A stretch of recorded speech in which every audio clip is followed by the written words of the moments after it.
Olá, queridos, sejam bem-vindos a mais uma aula. Vamos dar continuidade ao nosso capítulo 5.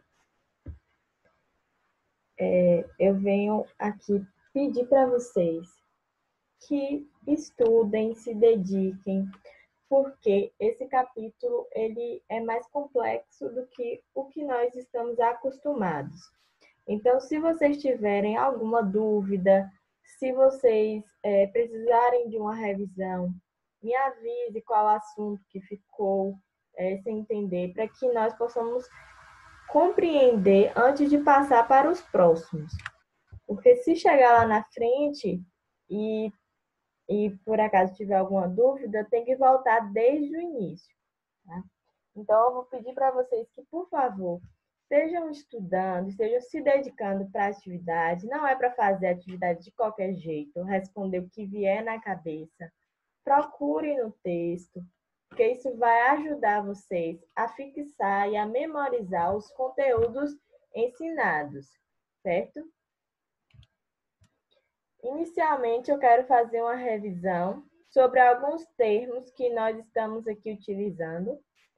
Eu tenho duas células, eucarionte e procarionte. Esses dois tipos de célula estão presentes nos organismos vivos. Todo organismo vivo nós sabemos que tem células. E o que difere a célula eucarionte da procarionte é o material genético e o núcleo. Como vocês podem ver aqui na célula procarionte, eu não tenho um núcleo. Na eucarionte, eu vou ter o núcleo, o material genético fica aqui dentro do núcleo, certo? Envolvido por uma membrana chamada carioteca. Então, a célula procarionte ela tem ausência de carioteca. Como vocês podem ver, o material genético ele não fica organizado, ele fica espalhado durante toda a célula. A diferença entre as duas aqui a gente pode observar muito bem. Então, aqui a célula eucarionte presente em células animais e vegetais, e aqui a célula procarionte, que está presente em bactérias, cianobactérias e arqueobactérias. Eu vou ter também aqui outros dois termos importantes, que é o termo unicelular, que são aqueles seres vivos que possuem muita célula, e pluricelular, aqueles seres vivos que possuem mais de uma célula. E também, gente, eu não coloquei aqui, mas eu também tenho os acelulares, que são os vírus, como nós já vimos, eles não possuem célula. Aqui, nós vamos fazer uma revisãozinha também da membrana plasmática.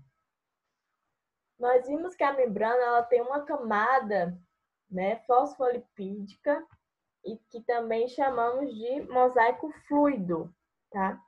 Vamos entender mais uma vez como é que funciona essa camada. Eu tenho aqui os fosfolipídios. Eles são formados por duas partes. A parte de cima, que é essa bolinha aqui, é chamada de parte hidrofílica. Tá? Essa parte daqui, ó, que são as pernas, tá? Elas são chamadas de parte hidrofóbica. Para que a gente entenda, isso não está no livro de vocês, mas eu quero que vocês entendam como funciona, tá? Essa parte aqui, que são as perninhas, elas são chamadas de hidrofóbica porque elas não, elas fogem da água. Se você pegar aqui esse fosfolipídio e colocar dentro de um copo de água, ele vai fazer o possível para que essa parte aqui, ó, não fique em contato com a água. Ele vai se remexer, virar todo para essa parte sair sair fora da água, certo? Então, ela se organiza de uma forma em que a célula ela possa ter tanto água dentro dela e tem água de fora também. Então, se a gente parar para pensar aqui, né, os fosfolípidos eles terminam aqui nessa linha.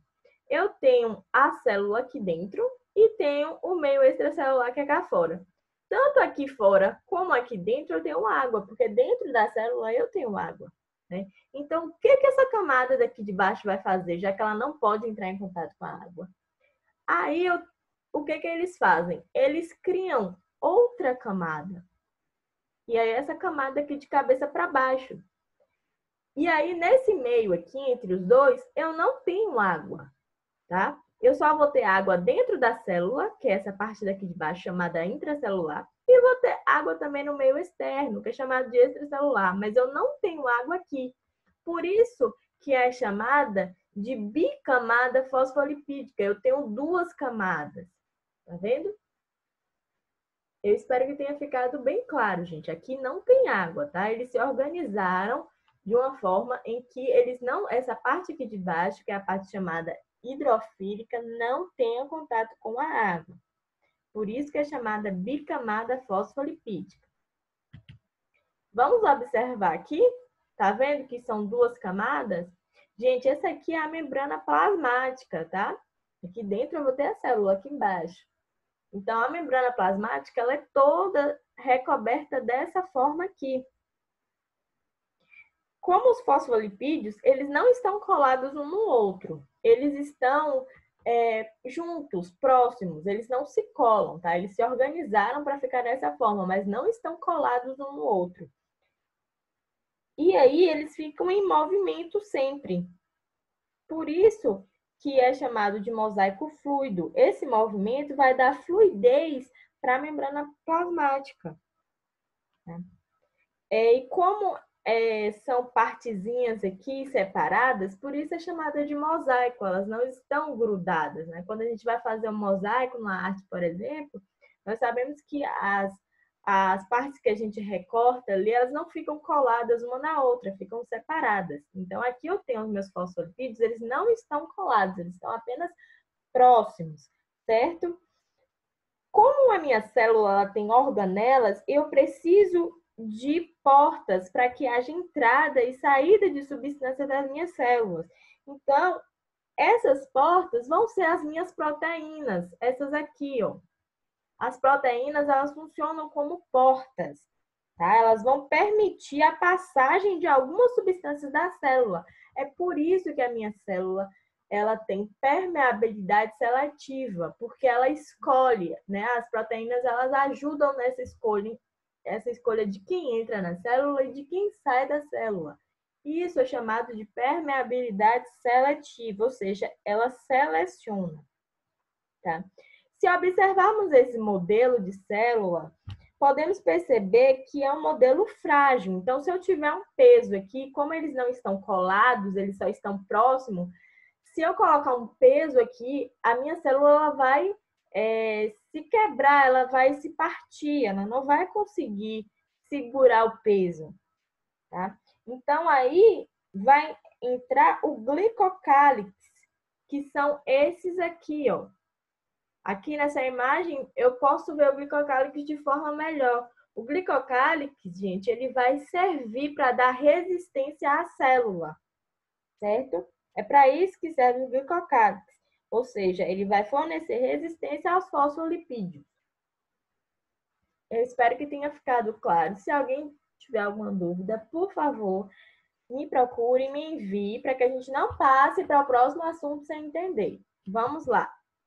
Hoje nós vamos aprender o processo de troca entre a célula e o meio externo. Como nós já falamos, né, a minha célula ela tem a permeabilidade seletiva. Eu preciso de substâncias que fiquem na célula, mas também preciso que algumas substâncias saiam da célula, né? Então, ela tem esse poder de selecionar o que entra e o que sai. Como é que vai funcionar essas trocas? Eu tenho aqui 3 processos diferentes de como funcionam essas trocas. Eu vou ter processos passivos, chamados de fusão e osmose, eles são chamados de passivos. Eles não gastam energia. Eu não tenho energia no processo passivo, certo? Já no processo aditivo, que é a bomba de sódio e potássio, eu vou precisar de energia, tá? Então, só lembrando, passivo, não tem energia, aditivo, energia. E eu vou ter aí o processo envolvendo vesículas também. Endocitose vai ser a entrada de substâncias e exocitose vai ser a saída. Nós vamos estudar um por um para que a gente possa entender como é que funciona essa troca entre a célula e o meio externo. Antes disso, vamos relembrar alguns conceitos e conhecer alguns.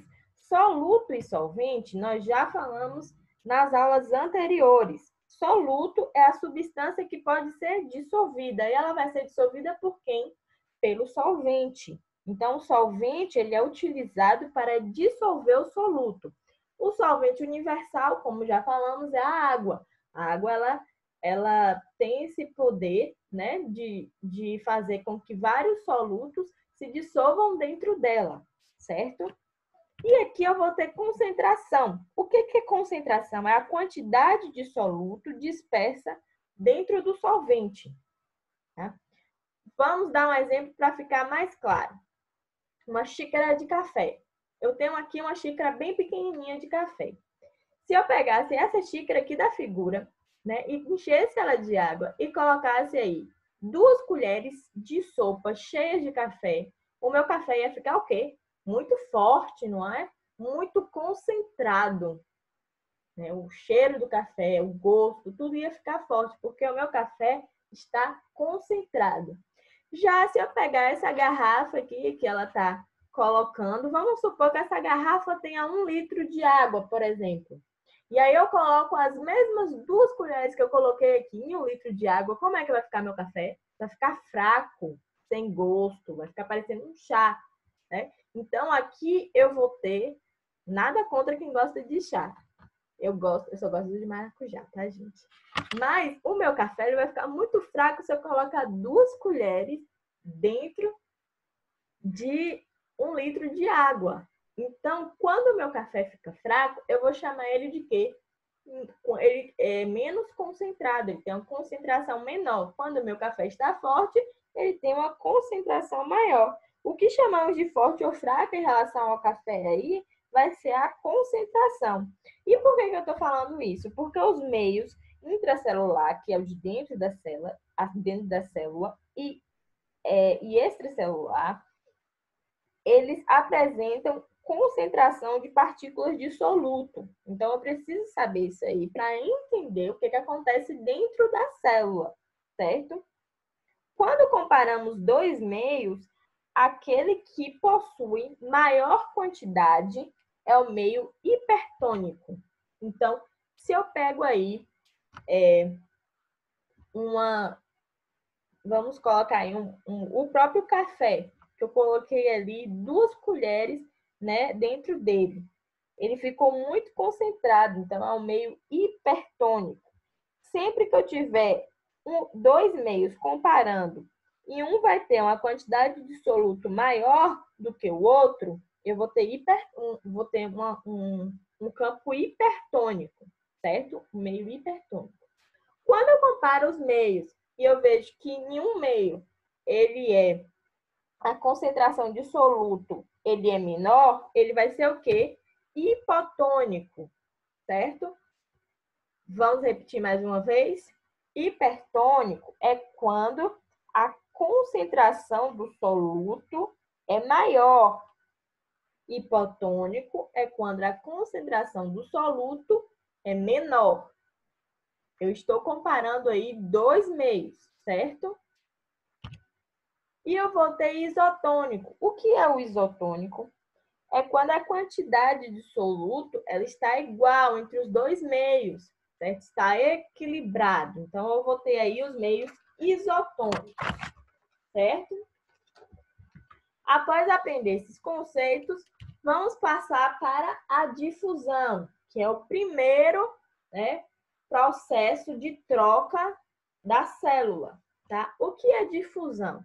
É a movimentação contínua de partículas de soluto, ou seja, os pedacinhos do soluto, eles partem do meio mais concentrado, que é o que a gente aprendeu? Hipertônico, mais concentrado, para o meio menos concentrado, hipotônico, certo? Agora vamos lá para um exemplo para que nós possamos esclarecer. O livro de vocês traz aí anilina, né? Quando a gente coloca ali a anilina dentro de um copo de água. Eu gostei muito do outro exemplo que ele dá, que a gente vai utilizar aqui, que é o permanganato. Gente, toda vez que eu tenho um processo de difusão, o processo ele é mais lento, tá? Na difusão, vamos ver aqui, essa primeira partículazinha aqui. Cadê minha setinha? Calma aí, apareceu. Essa primeira bolinha aqui, vamos supor que é o meu comprimido de permanganato de potássio. Para quem não sabe, permanganato de potássio é uma medicação, tá? Que era muito utilizada antigamente. Quando você bota dentro da água, a água fica roxa, tá? O permanganato de potássio tá aqui, meu comprimidinho.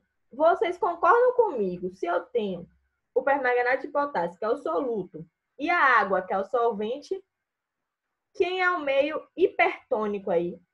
É o soluto, né? O permanganato, ele tá ali puro soluto. E a água vai ser o meio hipotônico, ela não tem permanganato.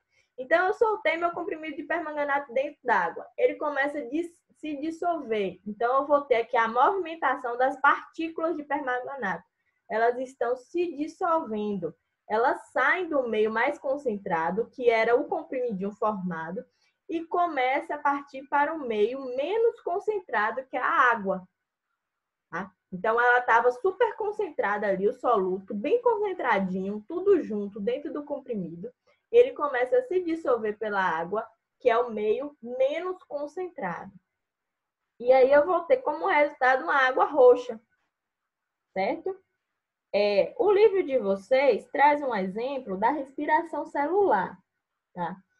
A célula, o nosso sangue, ele é rico em oxigênio. Nós sabemos que o que acontece na nossa respiração? Nós, né, respiramos oxigênio, que é aquele que a gente precisa, e jogamos fora o gás carbônico. Como é que vai acontecer a difusão aí, nessa célula? Né? Como eu tenho o gás carbônico, ele entra pela minha célula, né? E ela não quer, mas ele entra. O que a célula vai fazer? Vai jogar para fora. O gás carbônico vai sair de dentro da célula, que tem muito gás carbônico, e vai ser jogada para fora, né? Que é o meio menos concentrado, que é o sangue. Porque o sangue tem muito mais concentração de oxigênio, tá? E aí ele vai ser liberado. Nisso eu não gasto energia, nesse processo do gás carbônico ir para fora. Isso é um processo de difusão. Eu posso ter, gente, uma difusão facilitada. O que é isso? É praticamente a mesma difusão. Como nós aprendemos, as substâncias vão ser transportadas do meio mais concentrado para o meio menos concentrado, certo? É a difusão do mesmo jeito. Só que aí eu vou ter um auxílio. Vai ser uma difusão facilitada. Eu vou ter um auxílio de uma molécula chamada permease. Ela vai facilitar a minha difusão. Como é que ela vai fazer? Observem. Tá vendo? Ela pega e já coloca direto na célula, tá? Isso aí é chamada de difusão facilitada. Toda vez que eu tiver uma permease, que é uma molécula ajudando as substâncias a entrar na minha célula, eu tenho uma difusão facilitada. Agora vamos lá, depois de aprendermos difusão, vamos aprender osmose. O que é osmose?